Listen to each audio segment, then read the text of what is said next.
الحمد لله نحمده ونستعينه ونستغفره ونؤمن به ونتوكل عليه ونعوذ بالله من شرور أنفسنا ومن سيئات أعمالنا من يهده الله فلا مضل له ومن يضلله فلا هادي له ونشهد أن لا إله إلا الله وحده لا شريك له ونشهد أن سيدنا ونبينا وشفيعنا وحبيبنا ومولانا محمدا عبده ورسوله صلى الله تعالى عليه وآله وأصحابه أجمعين وبارك وسلم. أما بعد فأعوذ بالله من الشيطان الرجيم. بسم الله الرحمن الرحيم. ألا إن أولياء الله لا خوف عليهم ولا هم يحزنون الذين آمنوا وكانوا يتقون. صدق الله مولانا العظيم. حاضرین محفل، السلام علیکم ورحمۃ اللہ وبرکاتہ. اللہ رب العزت جل وعلا کی ہم پر بے پناہ مہربانی ہے کہ اس نے ہمیں آقائے نامدار احمد مختار مدنی تاجدار دونوں جہاں کے سردار حضرت محمد مصطفیٰ رسول خدا صلی اللہ تعالی علیہ وآلہ وسلم کی بابرکت امت میں پیدا فرمایا. حضرات گرامی، عالی جناب حاجی محمد ابراہیم صاحب کی شرکت نے پرانی یاد تازہ کر دی اور آپ کی شرکت کی وجہ سے الحمدللہ محفل میں ایک تازگی، ایک رونق آ گئی. مولا کریم انہیں صحت عطا فرمائے اور ان کی عمر دراز فرمائے اور ان کا سایہ عاطفت ہم چھوٹوں پر پروردگار تادیر سلامت رکھے. آمین. یہ جو محفل ہے محفل غوثیہ ہے. حضرت غوث العظم دستگیر جیلانی محبوب سبحانی غوث سمدانی قدس سرہ النورانی کی محفل ہے اور ہمارے غوث پاک کا جو مسلک ہے، جو راستہ ہے، محبت کا راستہ ہے. قصیدہ غوثیہ آپ نے سنا ہوگا. غوث العظم دستگیر جیلانی رضی اللہ تعالیٰ عنہ کا لکھا ہوا قصیدہ جسے قصیدہ غوثیہ کہتے ہیں. پروردگار کا کرم ہے کہ مجھے بچپن ہی سے اس قصیدے کے پڑھنے کی عادت تھی.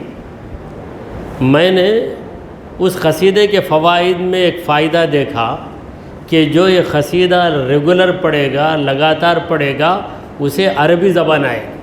اس وقت مجھے عربی پڑھنا تو آتا تھا، قرآن کی تلاوت تو آتی تھی، عربی زبان نہیں آتی تھی مجھے. پھر اس امید پر کہ قصیدہ غوثیہ کا روزانہ میں ورد کرتا رہوں گا تو مجھے عربی زبان آ جائے گی. تو میری امید کو اللہ تعالیٰ نے اس طرح پوری کیا کہ بفضل ہی تعالیٰ مکے میں بھی میں نے عربی زبان میں تقریر کی ہے اور بغداد شریف میں بھی عربی زبان میں تقریر کی ہے. ایران میں بھی عربی زبان میں تقریر کرنے کا مجھے موقع ملا.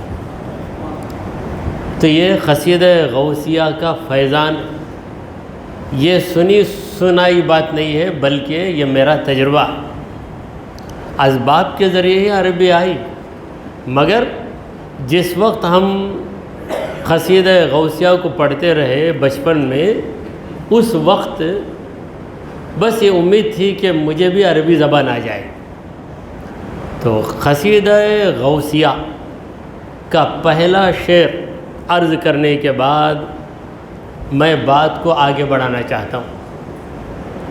ہمارے غوث پاک رضی اللہ تعالیٰ عنہ فرماتے ہیں سقانی الحب کأسات الوصال فقلت لخمرتی نحوی تعالی. سخان الحب، محبت نے مجھے پلا دیا۔ محبت کرتے ہیں یہ کہنا غلط ہے، محبت کوئی کرتا نہیں، محبت ہو جاتی ہے۔ محبت ہو جاتی ہے، کسی جمال پہ نظر پڑی، کسی حسن پہ نظر پڑی، کسی کمال پہ نظر پڑی، اور جس کی خدا پہ نظر پڑ گئی، جس کی رسول خدا پہ نظر پڑ گئی، وہ رسول خدا سے محبت کیے بغیر کیسے رہ سکتا؟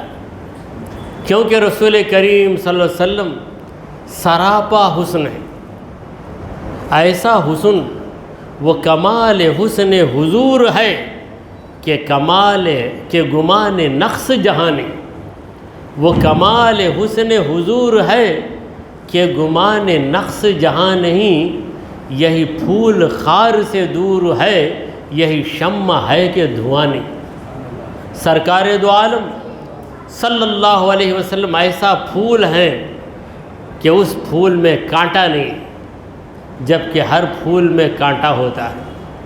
ہمارے حضور ایسا چراغ ہیں کہ اس چراغ میں دھواں نہیں ہے، جبکہ ہر چراغ میں دھواں ہوا کرتا ہے۔ وہ کمال حسن حضور ہے کہ گمان نقص جہاں نہیں، نقص کا، عیب کا گمان ہو ہی نہیں سکتا۔ تو حضرت غوث پاک رضی اللہ تعالیٰ عنہ کو سرکار دو عالم صلی اللہ علیہ وسلم سے ایسی نسبت حاصل تھی کہ ہمارے غوث اعظم رسول کریم صلی اللہ علیہ وسلم کی اولاد ہے۔ آپ کے دادا حسن، دادا حسین، حسنی کمال بھی آپ کے اندر آ گیا، حسینی کمال بھی آ گیا۔ حسنیت حسینیت کے سنگم کا نام ہے حضرت غوث العظم دستگیر جیلانی محبوب سبحانی رضی اللہ تعالیٰ۔ تو آپ فرماتے ہیں کہ محبت نے مجھے پلا دیا۔ کیا پلایا محبت نے؟ کاسات الوصالی، وصل کے جام پلائے، یعنی میں میرے رب سے قریب ہوتا گیا ہوتا گیا ہوتا گیا۔ خدا سے قریب ہونے کی کیا کوئی حد ہے؟ کیا کوئی انتہا ہے؟ انتہا نہیں ہے۔ قریب ہوتا ہے بندہ، پھر اس کے بعد اور قریب ہوتا ہے تو پرانا قرب اسے دوری نظر آتا ہے۔ پہلے جو قریب ہوا محسوس کرتا ہے کہ میں دور تھا، جیسے کہ علم حاصل کرنے والا علم حاصل کرتا ہے اسکول تک، پھر کالج میں جاتا ہے تو اسے محسوس ہوتا ہے کہ اسکول میں جو میں نے حاصل کیا وہ بہت کم، پھر اس کے اوپر بڑھتا ہے تو نیچے والی چیز اسے کم نظر آتی ہے۔ یہی حال ہے قرب خداوندی کے مدارج کا، قرب خداوندی کے درجات کا۔ تو اللہ کے اولیاء رب سے قریب ہوتے ہیں، قریب ہوتے ہیں۔ حدیث قدسی ہے، پروردگار فرماتا ہے لا یزال عبدی یتقرب الیہ، میرا بندہ لگاتار مجھ سے قریب ہوتا ہے۔ لا یزالو، لا یزالو استمرار کے لیے ہے، اور استمرار کا معنی ہے کنٹینیوٹی، جس کی کوئی ختم، کوئی انتہا نہیں ہے۔ ینڈلس کو استمرار کہتے ہیں، جاری رہے جاری رہے۔ تو لا یزالو یہ فعل جو ہے، فعل ناقص، یہ استمرار پہ دلالت کرتا ہے۔ لا یزال عبدی یتقرب الیہ، میرا بندہ مسلسل مجھ سے قریب ہوتا ہے، اتنا قریب ہوتا ہے کہ حتی احبہ، میں میرے بندے سے محبت کرتا ہوں۔ بندہ خدا سے محبت کرتا ہے، خدا بندے سے محبت کرتا ہے۔ میں پوچھوں کہ خدا پہلے محبت کرتا ہے یا بندہ پہلے محبت کرتا ہے؟ خدا پہلے محبت کرتا ہے یا بندہ پہلے محبت کرتا ہے؟ یاد رکھیے خدا پہلے محبت کرتا ہے۔ خدا جس بندے کو اپنانا چاہتا ہے اسے پروردگار عالم اپنی محبت سے نواز دیتا ہے۔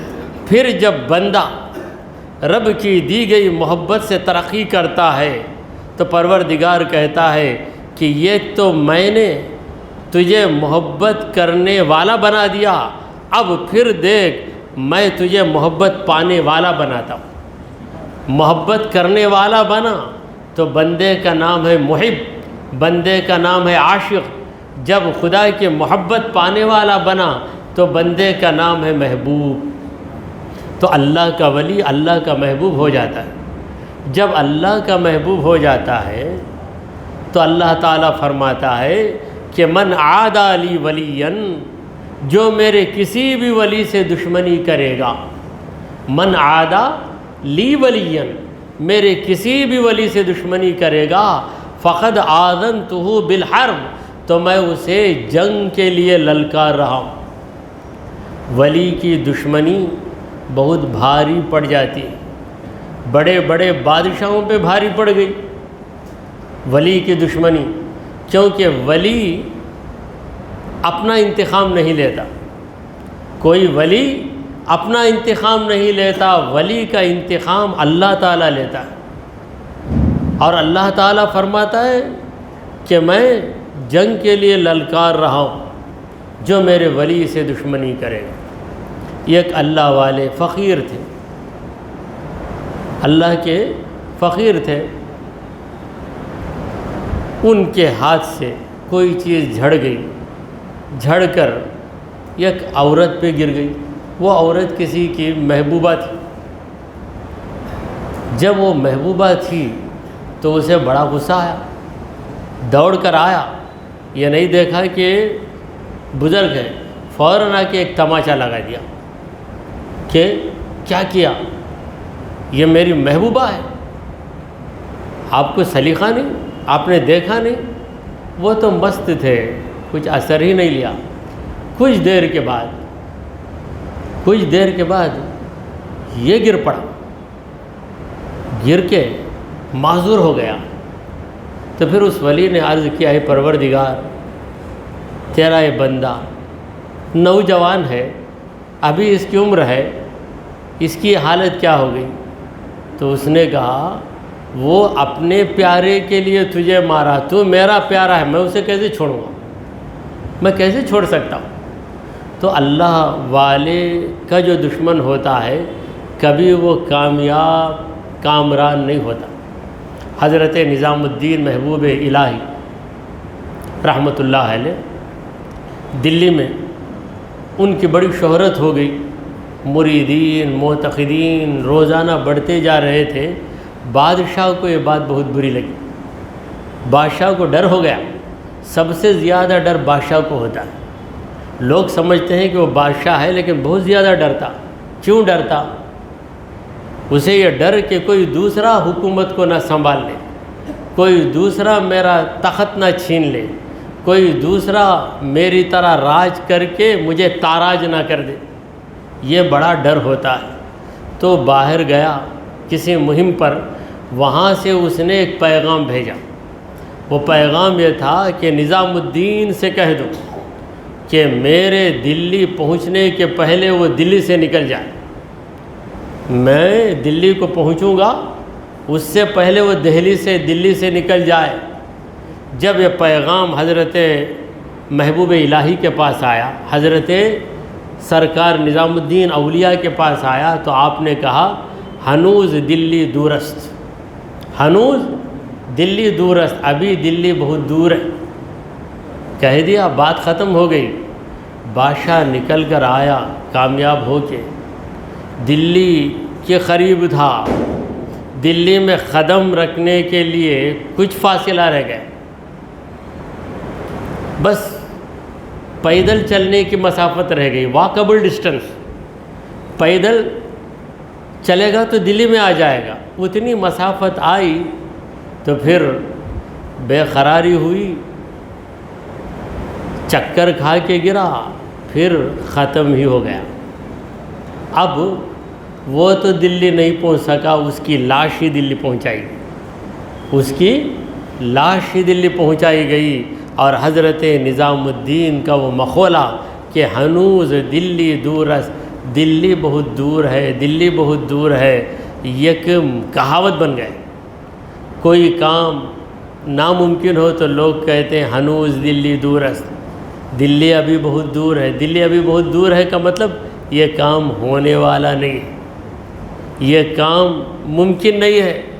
تو اللہ والوں کی زبان سے جو بات نکل جاتی ہے، پروردگار عالم اس بات کی لاج رکھ لیتا ہے. حدیث شریف میں ہے کہ رب اشعث اغبر مدفوع بالباب، کتنے اللہ کے ولی ہیں جو پراگندہ بال ہوتے ہیں، ان پر غبار رہتی ہے، یعنی انہیں دنیا کی پرواہ نہیں رہتی، لہذا ان کے کپڑوں پہ مٹی پڑ جاتی ہے، تب بھی وہ اللہ کی یاد میں مست و مگن رہتے ہیں. جب کسی دروازے پہ پہنچتے ہیں تو ان کو دروازوں سے دور کر دیا جاتا ہے، دھتکار دیا جاتا ہے. یہ مجذوب اولیاء، دھتکار دیا جاتا ہے. یہ کون ہے جو یہاں کیوں کھڑا ہو گیا ہے؟ مگر وہ درجہ ولایت پہ فائز ہے، یہ پتہ نہیں رہتا لوگوں کو. لو اقسم علی اللہ لابرہ، اگر وہ اللہ کی قسم کھا کر کچھ کہہ دے تو اللہ تعالیٰ اس کی قسم ٹوٹنے نہیں دیتا. اللہ اس کی قسم ٹوٹنے نہیں دیتا. اس کی زبان سے جو بات نکل جاتی ہے وہ ہو کر ہی رہتی ہے. تو اللہ والوں کی ایسی بے شمار کرامتیں ہم نے سنی. تو آج کا یہ جو جلسہ ہے حضرت شیخ عبد القادر جیلانی محی الدین غوث العظم دستگیر رضی اللہ تعالیٰ عنہ کا جلسہ ہے. آپ کا لقب ہے محی الدین. محی الدین کا معنی ہے دین کو زندہ کرنے والا. حضرت غوث پاک نے دین کو زندہ کیا. وہ دین جو آپ کے نانا جان 470 برس پہلے، غوث پاک کی ولادت 470 سن ہجری میں ہوئی. 470 سال پہلے ہجرت فرما کر نبی کریم صلی اللہ علیہ وسلم نے جس دین کو دنیا والوں کے سامنے پیش کیا، وہ دین اتنی لمبی مدت کے بعد مردہ ہو گیا، کمزور ہو گیا. تو حضرت غوث پاک کے ذریعے اللہ تعالیٰ نے دین کو دوبارہ زندہ کیا، دین میں زندگی آ گئی. تو کیسے آپ کو محی الدین کا لقب ملا؟ کسی عقیدت مند نے، کسی محب نے، کسی عاشق نے غوث پاک سے پوچھا کہ حضرت سب آپ کو محی الدین کہتے ہیں، جبکہ آپ کے ماں باپ نے آپ کا نام رکھا عبد القادر. آپ کا نام اسم گرامی ہے عبد القادر. یہ محی الدین یہ لقب کہاں سے مل گیا آپ کو؟ تو حضرت غوث پاک رضی اللہ تعالیٰ عنہ نے فرمایا کہ ایک دن میں جا رہا تھا، اکیلا جا رہا تھا، مجھے آواز آئی کہ اے عبد القادر مجھے سہارا دو، اے عبد القادر مجھے سہارا دو. تو میں نے دیکھا کہ ایک کمزور ناتوان آدمی بیٹھا ہوا ہے، اٹھ نہیں پا رہا ہے. تو میں سہارا دینے کے لیے اس کی طرف ہاتھ بڑھایا. اس نے میرے ہاتھ کو پکڑ لیا. ہوتے ہوتے وہ تندرست ہو گیا. تندرست ہو کے اس نے کہا کہ اے عبد القادر، کیا آپ نے پہچانا کہ میں کون ہوں؟ میں خدا کا دین ہوں. میں خدا کا دین ہوں. مجھے یہ روپ دے کر اللہ تعالیٰ نے تمہارے پاس بھیجا ہے. میں بہت کمزور ہو گیا تھا، بہت لاغر ہو گیا تھا. اب تمہارے ذریعے اللہ تعالیٰ میرے اندر طاقت، میرے اندر قوت پیدا کرے گا، میں دوبارہ زندگی پاؤں گا. یہ واقعہ ہوا. یہ عجیب و غریب واقعات ہیں جو اولیاء کے ساتھ ہوتے ہیں، عام لوگوں کے ساتھ نہیں ہوتے. کبھی کبھی عام لوگ بھی عجیب و غریب واقعات سے دو چار ہو جاتے. عجیب و غریب خواب دیکھتے. تو یہ خواب کی بات نہیں تھی، بیداری کی بات تھی. آپ فرماتے ہیں کہ پھر میں وہاں سے فارغ ہو کر آیا مسجد کی طرف. تو مسجد کے دونوں طرف، یعنی مسجد کا جو صدر دروازہ ہے، انٹرنس ہے، وہاں پر چند لوگ کھڑے ہوئے تھے. وہ دنیا کے لوگ نہیں تھے، وہ تو خدا کے فرشتے تھے۔ جب میں گیا تو انہوں نے کہا کہ یا محی الدین، یا محی الدین، اے دین کو زندہ کرنے والے، اے دین کو زندہ کرنے والے۔ تو ان کی بات سن کر دوسروں نے بھی مجھے محی الدین کہنا شروع کیا، یہاں تک کہ جب میں مسجد کے اندر آیا تو مجھ سے گزارش کی گئی کہ بیان کرو، واعظ کرو، بیان کرو۔ مجھے ممبر پہ بٹھا دیا گیا۔ دیکھیے غیب سے انتظام ہوتا ہے۔ پروردگار کسی کو مقام دینا چاہے تو ضروری نہیں کہ لوگ اسے سمجھ کر مقام دیں، خدا لوگوں کو سمجھا دیتا ہے۔ تو میں ممبر رسول پہ بیٹھ گیا۔ بغداد کا شہر تھا، ایک سے بڑھ کر ایک عربی زبان بولنے والا، عربی کا ماہر وہاں پہ بیٹھا ہوا ہے، اور میں اگرچہ کہ عربی بولتا ہوں، غوث پاک کہتے ہیں اگرچہ کہ میں عربی بولتا ہوں لیکن میں عجمی تھا، کیونکہ آپ ایران کے ایک قصبے گیلان میں پیدا ہوئے، اور گیلان میں لوگ فارسی زبان میں بات کرتے تھے۔ ہمارے غوث پاک کی مادری زبان کیا ہے؟ فارسی زبان۔ اب فارسی زبان بولنے والے کا خطاب عربی زبان میں وہ لوگ سنیں گے جو اہل عرب ہیں، عرب کے باشندہ ہیں۔ عراقیوں کی زبان عربی، ایرانیوں کی زبان فارسی۔ تو میں بیٹھ گیا، پریشان تھا، یہ کہ غنودگی سے طاری ہوئی۔ میں نے دیکھا کہ اللہ کے پیارے نبی محمد عربی صلی اللہ علیہ وسلم تشریف لائے۔ یہ سب ہو رہا ہے، لوگوں کو نظر نہیں آ رہا ہے۔ لوگ بس اتنا دیکھتے ہیں کہ غوث العظم بیٹھے ہوئے ہیں ممبر پہ، اتنا ہی لوگ دیکھ رہے ہیں، لیکن غوث العظم پہ کیا کیا حالات طاری ہو رہے ہیں یہ صرف غوث العظم جانتے۔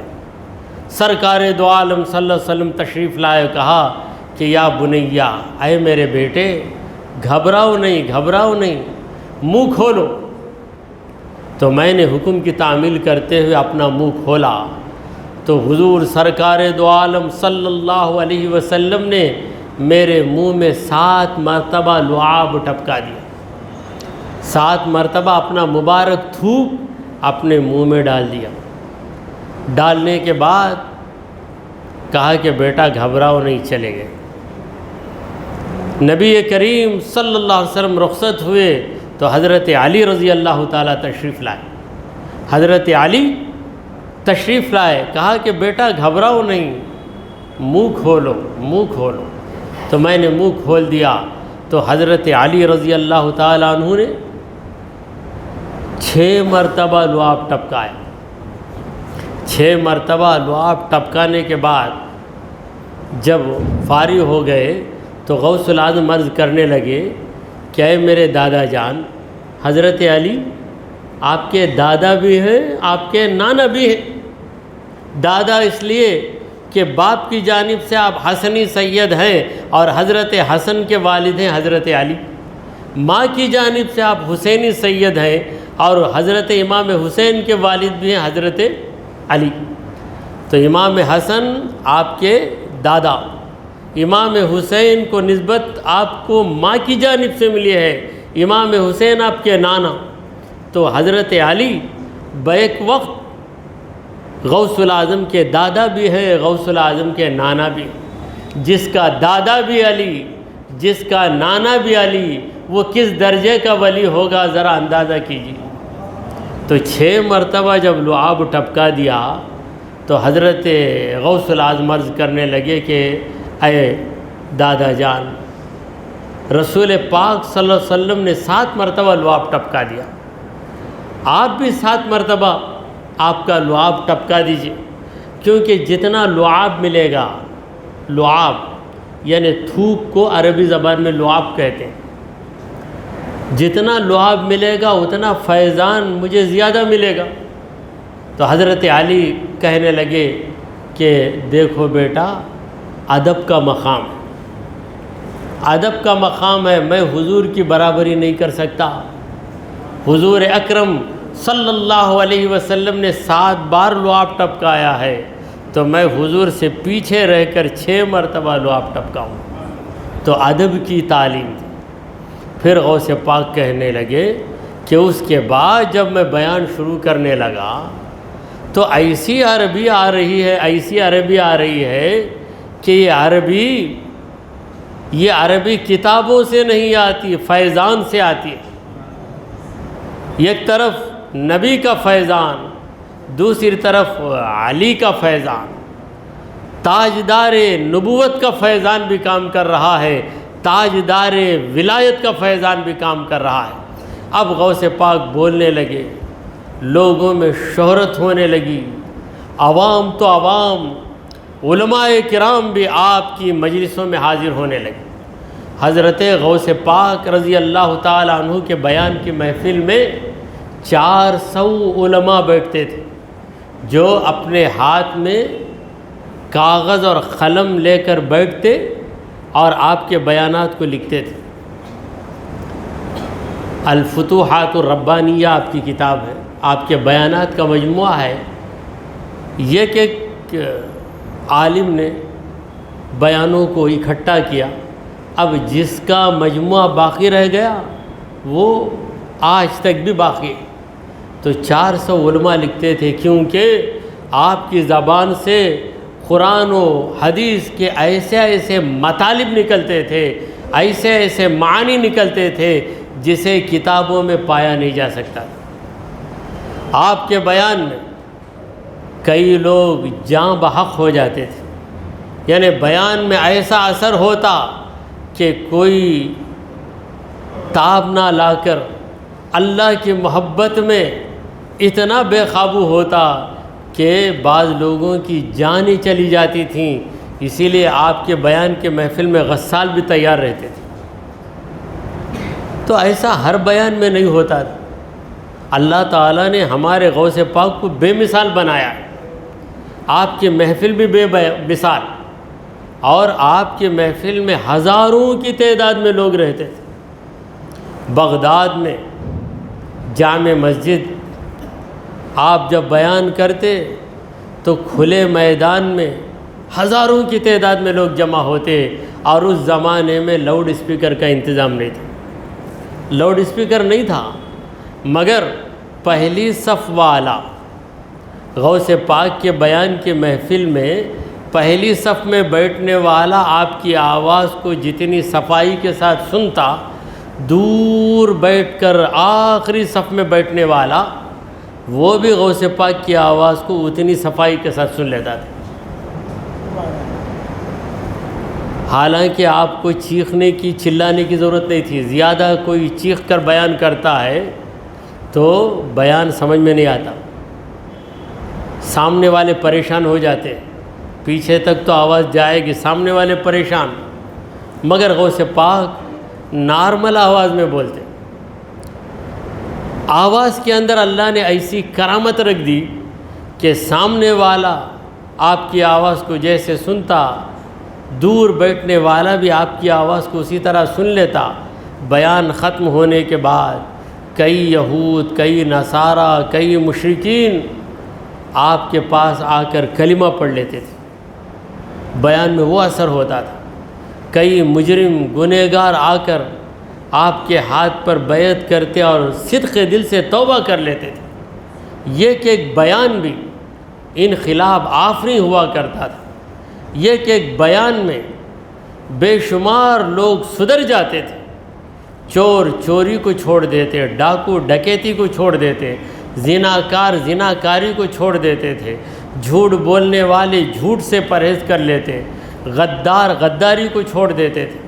تو آپ بیان کرتے تو لوگوں کے حالات بیان کر دیتے، لوگوں کے دلوں میں جو بات ہوتی، غوث پاک لوگوں کے دلوں کی بات کو ایسے واضح کر دیتے گویا کہ آپ چہروں کو نہیں دیکھ رہے ہیں، دلوں کو دیکھ رہے ہیں۔ اسی لیے مشہور مقولہ ہے کہ کسی عالم کے پاس جاؤ تو زبان سنبھال کر بیٹھو، کسی ولی کے پاس جاؤ تو دل سنبھال کر بیٹھو، کیونکہ عالم تمہاری زبان پہ گرفت کرے گا۔ ایسا بول دیے تم، یہ لفظ بولنے کی وجہ سے تم پر شریعت کا یہ حکم لگ جاتا ہے، تم فاسق بن گئے، تم کافر بن گئے، تم یہ بن گئے، یہ کفارہ تمہارے لیے لازمی ہے، تو عالم تمہاری زبان سے نکلے ہوئے لفظوں پر فیصلہ کر دے گا۔ کسی ولی کے پاس جاؤ تو دل کو سنبھال کر جاؤ، کیونکہ ولی کی نظر تمہارے دل پہ ہوتی ہے۔ تمہارے دل میں غلط خیال ہوگا تو ولی اسے ظاہر کر دے گا۔ حضرت خواجہ غریب نواز رحمۃ اللہ علیہ کا واقعہ ہے کہ ایک شخص تھا جو خواجہ غریب نواز کا دشمن بھی تھا اور لالچی بھی تھا۔ اسے چند لوگوں نے لالچ دیا کہ تو کسی بھی طرح خواجہ معین الدین کا کام تمام کر دے گا تو ہم تجھے منہ مانگا انعام دیں گے۔ تو آ گیا محفل میں، اپنی آستین میں خنجر رکھ کر آیا بڑے ادب سے بیٹھا، محفل ختم ہوئی، عرض کرنے لگا کہ حضرت آپ سے تنہائی میں بات کرنا چاہتا ہوں۔ اس کا ارادہ یہ تھا کہ سب لوگ چلے جائیں گے تو خنجر نکال کر حضرت کو ختم کر دوں گا، بھونک دوں گا پیٹ میں۔ خواجہ غریب نواز اللہ والے ہیں، اللہ والے کیسے رہتے؟ بالکل نرم عاجزی والے ہوتے ہیں۔ عاجزی ہی تو اللہ والوں کی نشانی ہے۔ عجز کار انبیاء و اولیاء، عاجزی مقبول دربار خدا۔ عاجزی کرنا یہ پیغمبروں اور ولیوں کا کام ہے، اللہ کے دربار میں عاجزی ہی قبول ہوتی ہے۔ تو خواجہ غریب نواز کی عاجزی کو دیکھ کر اس نے سوچا کہ کوئی رہے گا تو ان کو بچا سکتا ہے، سب چلے جائیں گے تو میں ان کا کام کر دوں گا، مگر اسے کیا پتہ کہ سب جائیں تو جائیں، ان کا خدا تو بچانے کے لیے ان کے ساتھ ہے۔ اللہ والے کو بچانے کے لیے اللہ تعالیٰ ہے۔ تو بہرحال اس نے بڑی مکاری کے ساتھ حضرت سے گزارش کی کہ حضرت میں آپ سے تنہائی میں بات کرنا چاہتا ہوں۔ تو حضرت نے کہا کہ چلو اب تخلیہ ہے، کچھ پرسنل بات کرنا چاہتا ہے۔ تو سارے مریدین چلے گئے، اب کمرہ خالی، آپ اکیلے ہیں، یہ سوچ رہا ہے مگر ہیبت طاری۔ خواجہ غریب نواز نے کہا ابھی کیا انتظار ہے تم کو، نکالو خنجر تمہاری، کرو ارادہ پورا۔ یہ سنتے ہی پریشان، پیروں تلے سے زمین نکل گئی۔ ابھی خنجر میں باہر ہی نہیں کیا، اس طریقے سے میں چھپایا ہوں کہ کسی کی نظر پڑ ہی نہیں سکتی، مگر حضرت کہہ رہے ہیں میں کیا کیا کر کے آیا وہ سب سنا رہے ہیں۔ اتنی تکلیفیں اٹھا کے آیا بیچارے، تو ادھر سے ادھر سے، پھر سب کو خالی کیا، اب پھر کچھ دیر ہوگی تو آ جائیں گے، کام پورا کر دے تیرا۔ اب خنجر کہاں سے نکالے گا؟ خود ہی خواجہ کی محبت کے خنجر سے قتل ہو گئے۔ اب خواجہ اجمیری کے قدموں پہ گر گیا، کہا کہ حضرت مجھے معاف کر دیجئے، آپ اللہ والے ہیں، یقیناً آپ اللہ والے ہیں، آپ کے چہرے کی نورانیت، آپ کا یہ حسن، آپ کا یہ وقار، ان تمام چیزوں نے میرے دل کو خرید لیا ہے۔ اب میں آپ کا ہو گیا، آپ کے لیے رہوں گا، آپ کے لیے جیوں گا۔ تو اولیاء کرام دلوں کو پڑھ لیتے ہیں۔ آپ نے سنا ہوگا کہ اولیاء کرام کو کشف حاصل ہوتا ہے۔ کشف کا معنی کیا ہے؟ چھپی ہوئی چیز نظر آ جانا، اسے کہتے ہیں کشف۔ تو اولیاء کرام کو کشف قلوب بھی حاصل رہتا ہے، دل کا راز چھپا ہوا ہے۔ جس طرح ہم کسی کے چہرے کو دیکھ لیتے ہیں، اللہ والے اس طرح کسی کے دل کو دیکھ لیتے ہیں۔ کیسے دیکھ لیتے ہیں؟ کسی کے پیٹ میں زخم ہے، پھوڑا ہے، اس کی آنتیں کیسی ہیں، آنتوں میں کہاں کنکر ہے، یہ ڈاکٹر لوگ جان لیتے ہیں اسکین کے ذریعے۔ اولیاء کرام کو روحانی اسکین حاصل رہتا ہے، تو روحانی اسکین کے ذریعے وہ نظر ڈالتے ہیں تو ان کی نظر صرف چہرے پہ نہیں بلکہ دل پہ بھی پڑ جاتی ہے۔ تو ہمارے غوث پاک ایسی باتیں کر دیتے، لوگ دل میں سوچ کر آتے، غوث پاک اسے بیان میں واضح کر دیتے۔ تو ایک بہت بڑے عالم تھے، انہوں نے چاہا کہ میں غوث العظم کو آزماؤں گا، غوث العظم کو آزماؤں گا۔ آزمانے کے لیے آ کر بیٹھ گئے، میں جو سوچوں گا غوث العظم وہ بولنا، اگر برابر بولتے رہیں گے تو وہ اللہ کے ولی ہیں، میں مان لوں گا۔ دیکھیے آدمی پر خدا کی جتنی نعمت ہوتی ہے اسی قدر لوگ اس سے جلنے والے بھی ہوتے ہیں، حاسدین پیدا ہو جاتے ہیں۔ عربی میں مشہور مقولہ ہے، کل ذی نعمت محسود، ہر صاحب نعمت محسود ہے، یعنی اس پر حسد کیا جاتا ہے۔ ہر نعمت والے پر لوگ حسد کرنے لگ جاتے ہیں۔ غوث العظم کے بھی کئی حاسدین ہو گئے تھے۔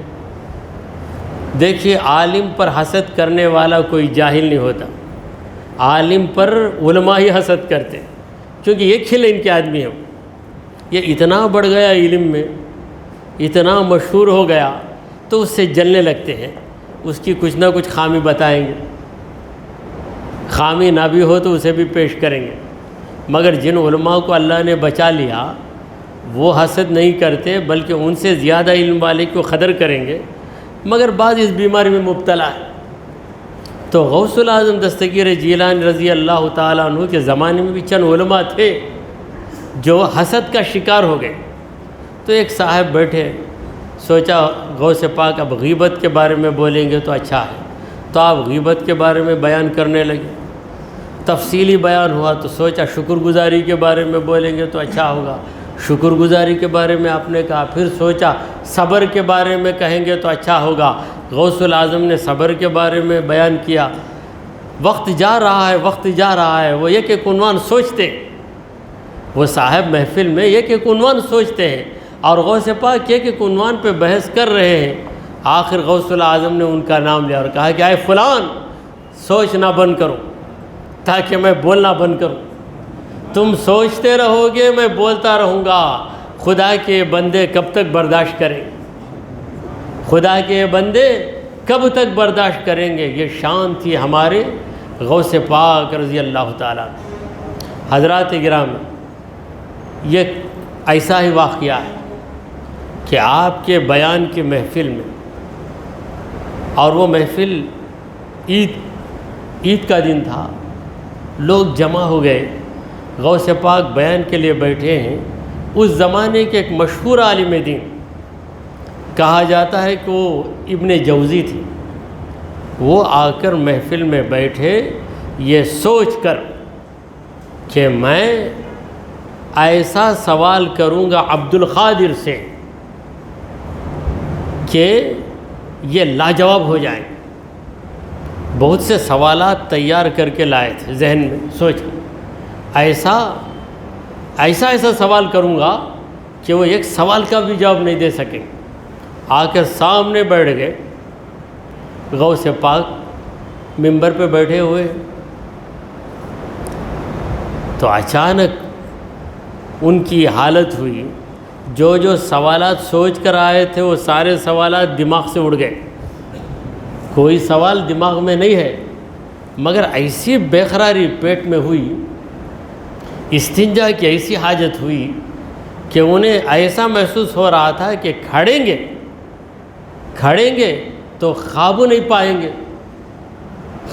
پائیں گے، یہیں استنجا ہو جائے گا، ڈر کی وجہ سے کیا کروں، ہزاروں کا مجمع ہے، نکل کر باہر جانے تک گندگی ہو جائے گی۔ غوث پاک کی گردن میں ایک رومال تھا، رومال اوڑھے ہوئے تھے، غوث پاک نے وہ رومال اٹھا کر ان کے اوپر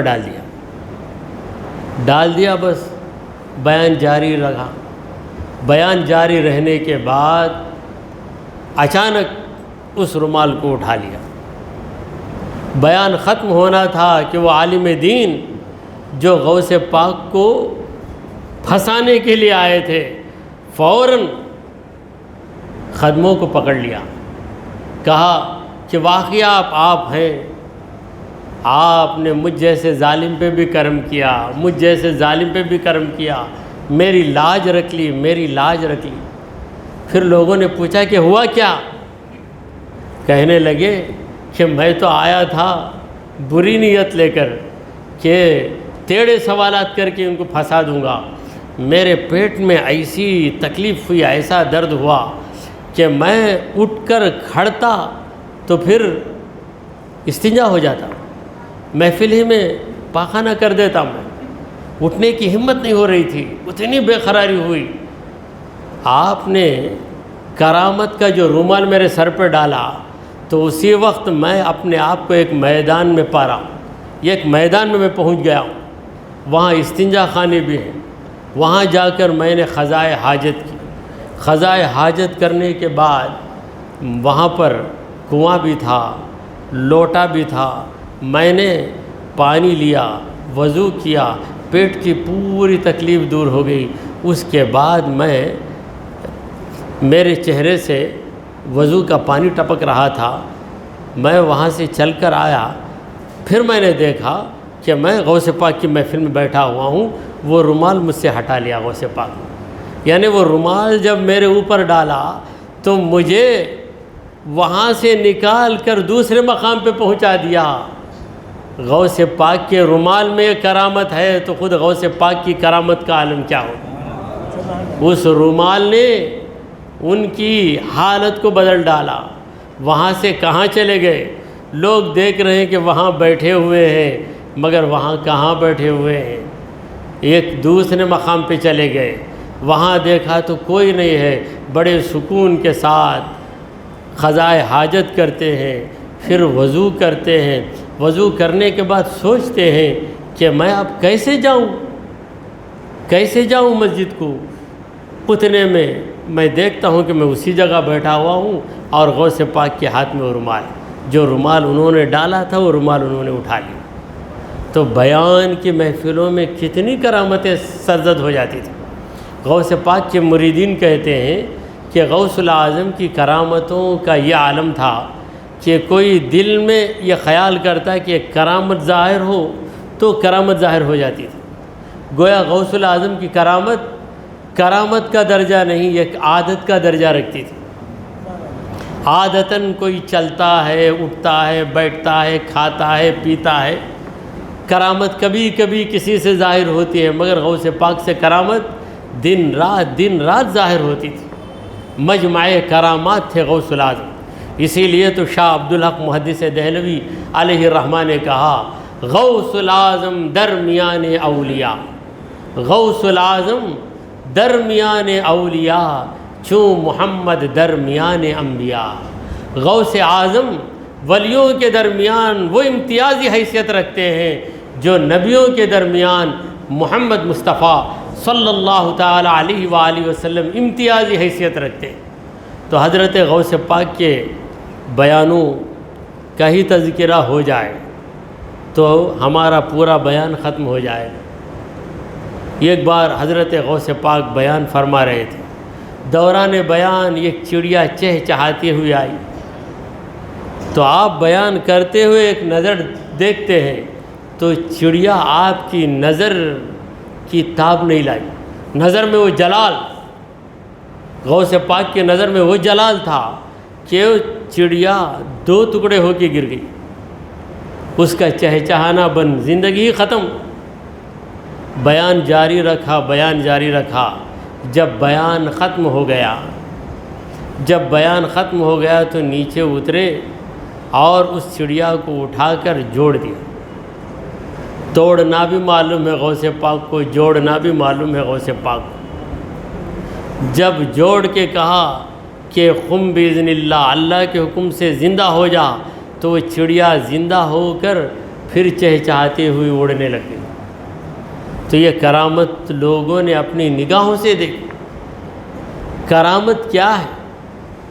اللہ تبارک و تعالی اپنے ولی کو کرامت کے ذریعے لوگوں میں اعلیٰ بنا دیتا ہے۔ جب کرامت ہو جاتی ہے تو لوگ ہتھیار ڈال دیتے، کچھ نہیں کر سکتے۔ خواجہ اجمیری نے آگ کے اندر گھس کر لوگوں کو بتا دیا کہ جس آگ کی تم پوجا کرتے ہو وہ آگ تمہیں جلاتی ہے، میں اس آگ کی پوجا نہیں کرتا، مجھے یہ آگ نہیں جلاتی، اس لیے کہ میں اس خدا کی عبادت کرتا ہوں جس خدا نے اس آگ کو پیدا کیا۔ یہ کرامت کیا تھی؟ ہزاروں بیانوں پہ بھاری تھی۔ یہ 1000 بیان کر کے کوئی کسی کو پلٹا نہیں سکتا، یہ کرامت نے ہزاروں کو پلٹا دیا۔ تو کرامت کے اندر وہ اثر ہوتا ہے۔ تو حاضرین محترم، غوث پاک رضی اللہ تعالیٰ عنہ جب بیان کرتے تو لوگوں میں کھلبلی پیدا ہو جاتی، یعنی لوگ بے تاب ہو جاتے، کوئی رونے لگتا، کوئی توبہ کرنے لگ جاتا، کوئی خدا کی یاد میں تڑپنے لگ جاتا۔ یہ ایک بار ایسا ہوا کہ حضرت غوث پاک رضی اللہ تعالیٰ عنہ کے بیٹے، جنہیں غوث پاک نے علم دین حاصل کرنے کے لیے بھیجا، تمام کتابیں پڑھ کر وہ زبردست عالم دین بن گئے، فاضل بن گئے۔ غوث پاک کی محفل میں بیٹھتے تھے، ابھی عالم تھے، ابھی ہوا نہیں لگی تھی، بیٹے تو تھے، ابھی ولایت کی ہوا نہیں لگی تھی۔ سوچنے لگے ابا کیا بیان کرتے ہیں، میرے ابا بیان کرتے ہیں، معمولی باتیں بولتے، کوئی ایسا کرتا کوئی ویسا کرتا۔ خیر، پھر غوث پاک نے ایک بار اپنے بیٹے سے کہا کہ بیٹا تم بیان کرو، بڑے عالم ہو، تعلیم یافتہ ہو۔ غوث پاک بھی بڑے عالم تھے، مگر غوث پاک کا انداز ہی نرالا تھا۔ تو آپ بیان کرتے ہیں، بہت لمبا بیان کرتے، لوگ جوں کہ توں بیٹھے ہوئے، کوئی اونگ رہا ہے، کوئی سو رہا ہے۔ یہ کیسے ناقدرے ہیں، اتنا زبردست بیان میں کر رہا ہوں مگر کچھ اثر ہی نہیں ہو رہا ہے۔ بیان کرنے کے بعد بیان سے فارغ ہو کر بیٹھ گئے۔ پھر غوث الاعظم بیان شروع کرنے لگے، یعنی غوث پاک اپنا بیان کرنے سے پہلے اپنے بیٹے کو موقع دیتے ہیں کہ تم بھی کچھ دیر بیان کر دو۔ بیٹے کی تربیت کرنا چاہتے ہیں تو بیٹے نے زبردست بیان کیا، عالمانہ، فاضلانہ، محققانہ بیان کیا۔ کرنے کے بعد بیٹھ گئے۔ اب غوث پاک نے بیان شروع کیا۔ بیان میں کہا کہ دیکھو بھائیو، میری ایک اہلیہ ہے یحییٰ، غوث پاک کے ایک بیٹے کا نام یحییٰ، ان کی والدہ کا نام یحییٰ۔ غوث پاک کی 4 بیویاں تھیں، اس میں ایک بیوی یحییٰ۔ کل رات یحییٰ نے چھیکے میں انڈے رکھے، بلی جھپٹی تو انڈے ٹوٹ کر گر گئے۔ اتنا کہنا تھا کہ لوگوں میں کھلبلی ہو گئی۔ کوئی کہہ رہا ہے ماشاءاللہ، کوئی رو رہا ہے، کوئی اٹھ کے کھڑا ہو گیا، کوئی کہہ رہا ہے اے پروردگار میری حالت ایسی کر دے، میری حالت ایسی کر دے۔ ختم ہو گیا۔ بیٹے نے سوچا یہ کیا ہے، بات کچھ بھی نہیں۔ میری اہلیہ یحییٰ نے انڈے رکھے چھیکے میں، وہ جو لگاتے ہیں چھت پر، اس میں انڈے رکھتے ہیں، تو بلی دیکھ کر اس انڈے پر حملہ کی، جھپٹی تو پورے انڈے ٹوٹ کے گر گئے، بلی بھی گر گئی۔ تو اس میں کیا بات ہے؟ پھر غوث پاک سے پوچھنے لگے ابا جان یہ کیا بات ہے؟ باپ بیٹے میں بے تکلفی ہوتی ہے۔ غوث پاک سب کے لیے پیشوا ہیں، مقتدا ہیں، اپنے بیٹے کے لیے بھی پیشوا ہیں، آخر باپ ہے، بیٹا باپ سے بے تکلفی سے بات کر سکتا ہے۔ کہا ابا جان آپ کے لوگ بھی عجیب ہیں، میں اتنا بھاری بیان کیا کسی پر کچھ بھی اثر نہیں ہوا، اور آپ کے بیان میں ایک قصہ گھر کا رات کو جو ہو وہ آپ سنا رہے ہیں، اس پہ لوگ اتنا مچل گئے، کہنے لگے بیٹا تو خود سے بولتا، تو خود سے بولتا ہے، میں خدا سے بولتا ہوں، تو رہ کر بولتا ہے، میں مٹ کر بولتا ہوں، تو اپنے دماغ کو بھر کے بولتا ہے، میں اپنے دماغ کو خالی رکھ کے بولتا ہوں، تو بولتا ہے تو تو بولتا ہے، میں بولتا ہوں تو میرا خدا بولتا ہے، میں کہاں سے بولتا ہوں؟ میں تو مٹا چکا ہوں، ابھی تو مٹا نہیں ہے۔ جو مٹتا نہیں وہ آباد بھی نہیں ہوتا۔ بقا کے لیے فنا چاہیے، جب تک کسی کو فنا حاصل نہیں اسے بقا بھی نہیں ملتی۔ بیٹا میں نے جو کہا، میرے مریدوں نے جو سمجھ لیا، وہ بات تمہاری سمجھ میں نہیں آئی۔ میرے مریدوں کی سمجھ میں جو بات آ گئی وہ تمہاری سمجھ میں نہیں آئی۔ وہ بات یہ تھی کہ میں نے جب انڈے کی بات کی تو میرے مریدوں کے دماغوں کے اندر دنیا کے جلوے نظر آ گئے۔ یہ جو انڈے تھے دنیا کی رنگینیاں ہیں، دنیا کا حسن ہے، دنیا کی دولت ہے۔ یہ ایک انڈا سونا ہے، کوئی انڈا چاندی ہے، کوئی جواہر ہے، کوئی زمین ہے، کوئی کھیت ہے، یعنی دنیا کی مختلف چیزیں ہیں یہ انڈے۔ یہ جو بلی ہے تم نے اسے بلی سمجھا، میرے مریدوں نے سمجھا کہ وہ نفس ہے۔ وہ نفس ہے، نفس دنیا پہ جھپٹ پڑتا ہے تو اسے دنیا نہیں ملتی، بلکہ نفس برباد ہو کے ٹوٹ کے گر پڑتا ہے۔ یہ میرے مریدوں کو سمجھ میں آ گئی، میری صحبت کا فیضان ہے۔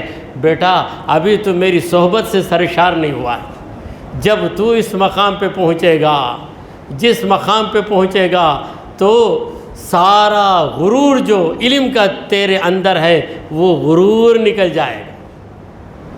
علم حاصل کرنا یہ لازمی ہے، مگر علم حاصل کرنے کے بعد اگر غرور آئے تو اس غرور کو نکالنا یہ بھی لازمی ہے۔ ہر چیز کی پالشنگ ہوتی ہے، کرسی بنا دینے کے بعد اس کی پالشنگ ہوتی ہے، ہر چیز کی پالشنگ ہوتی ہے۔ ایمان علم کے آ جانے کے بعد کچھ گندگی بھی آ جاتی ہے، اس گندگی کو صاف کرنے کے لیے طریقت ہے۔ شریعت کا علم حاصل کرنے کے بعد تکبر، غرور، میپن، انانیت، یہ ساری باتیں آ جاتی ہیں۔ طریقت کے اندر ان تمام باتوں کو نکال دیا جاتا ہے۔ اے میرے بیٹے، جب یہ چیز تجھ سے نکل جائے گی، واقعی وہ ساری چیزیں غوث الاعظم کے تمام بیٹوں سے نکل گئی۔ غوث الاعظم کے جتنے بیٹے تھے سب کے سب اولیاء کرام، سبوں نے دین کو پھیلایا ہے پوری دنیا میں۔ غوث الاعظم کے فرزندوں کے ذریعے دین پہنچا ہے۔ حضرات گرامی، میرے مریدوں، غوث پاک کہتے ہیں میرے مریدوں کی سمجھ میں یہ بات آ گئی کہ وہ جو بلی میں نے کہا وہ بلی نہیں، وہ نفس۔ میری یہ زبان ہے، میرے مریدین سمجھتے ہیں، تم نہیں سمجھ سکتے۔ تم بلی کا نام سن کر بلی کے خیال میں کھو گئے، مگر میرا مرید سمجھ گیا کہ میں اشارے کی زبان بول رہا ہوں، اشارے کی زبان بول رہا ہوں۔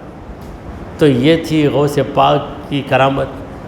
آپ کے بیان کا ایک موقع تھا، بیان فرما رہے ہیں آپ، بیان آپ کا ہو رہا ہے، اس میدان کے قریب بادشاہ کی حویلی، بادشاہ عباسی خلیفہ بادشاہ، وہ اپنی دلہن کے ساتھ حویلی کی چھت پر گھوم رہا ہے، غوث پاک کا بیان ہو رہا ہے، بیان بھی سن رہا ہے، بیوی کے ساتھ چہل قدمی بھی کر رہا ہے۔ اچانک غوث الاعظم کو چھینک آئی، بیان کرتے کرتے آپ رک گئے، آپ کو چھینک آئی۔ چھینکنے کے بعد آپ نے کہا الحمدللہ۔ جب کسی کو چھینک آئے تو الحمدللہ کہنا سنت ہے، تو آپ نے جب الحمدللہ کہا تو جتنے وہاں پہ حاضر تھے انہوں نے کہا یرحمکم اللہ، یہ ایک آواز گونجنے لگی۔ ہزاروں لوگوں نے کہا یرحمکم اللہ، اللہ آپ پہ رحم فرمائے۔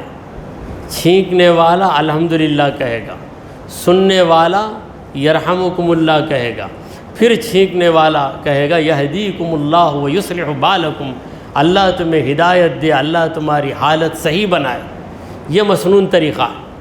تو غوث پاک کو چھینک آئی، آپ کی الحمدللہ پہ مریدوں نے، معتقدوں نے، آپ کے چاہنے والوں نے یرحمکم اللہ کہا۔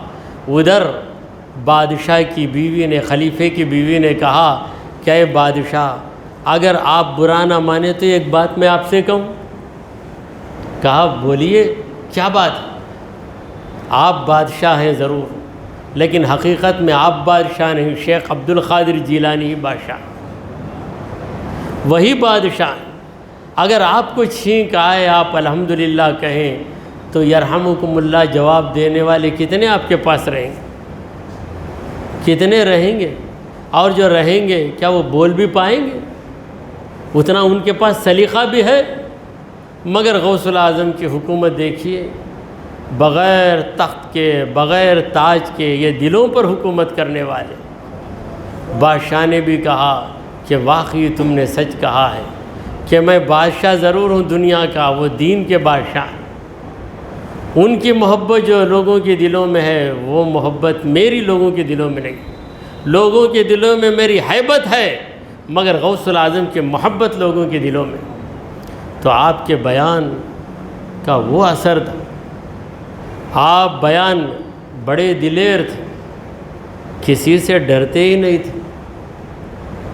اس دور میں بادشاہ نے ایک ایسے شخص کو قاضی بنا دیا جو انصاف نہیں کرتا تھا، رشوت لیتا تھا، مظلوم کو ستا دیتا تھا، ظالم کی مدد کرتا تھا، پیسے بٹورنا اس کا مشغلہ تھا۔ اب یہ غلط قاضی اپائنٹ ہو گیا ہے، غلط آدمی مقرر ہو گیا ہے، یہ بادشاہ تک کون شکایت لے جائے گا؟ جانے کا راستہ ہی نہیں تھا، اگر کوئی پہنچ بھی گیا تو بادشاہ کیا بات مانے گا؟ میں مقرر کیا ہوں، تو کون ہوتا شکایت کرنے والا؟ تو ہمت نہیں ہو رہی تھی۔ آخر کسی نے مشورہ دیا کہ چلو حضرت غوث الاعظم کے پاس جا کر شکایت کر دیں۔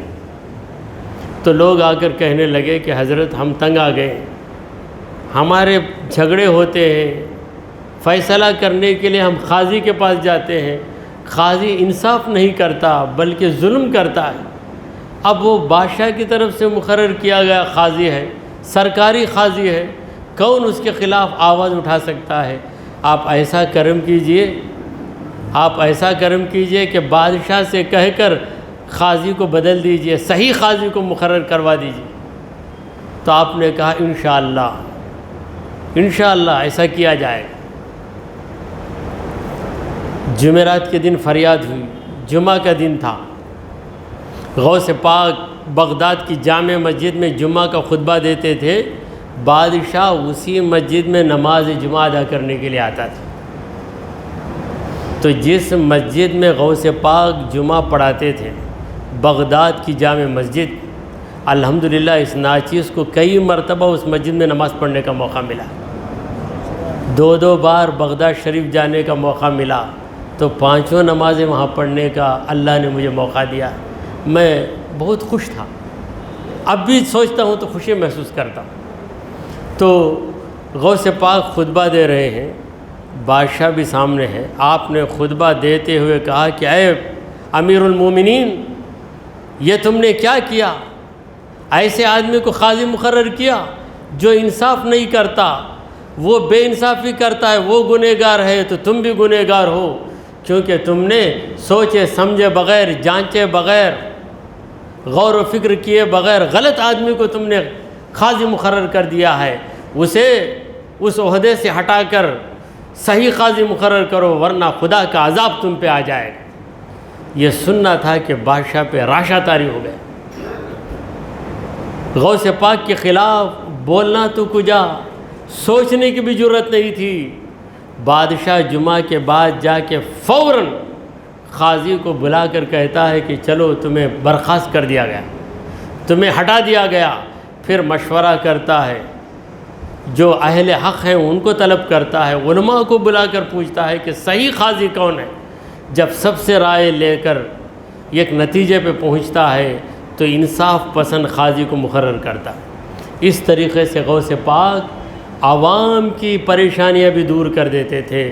اللہ تبارک و تعالیٰ سے دعا ہے کہ وہ ہمیں فیضان غوث العظم دستگیر جیلانی رضی اللہ تعالیٰ عنہ سے مالا مال فرمائے، آمین۔ وآخر دعوانا الحمد للہ رب العالمین۔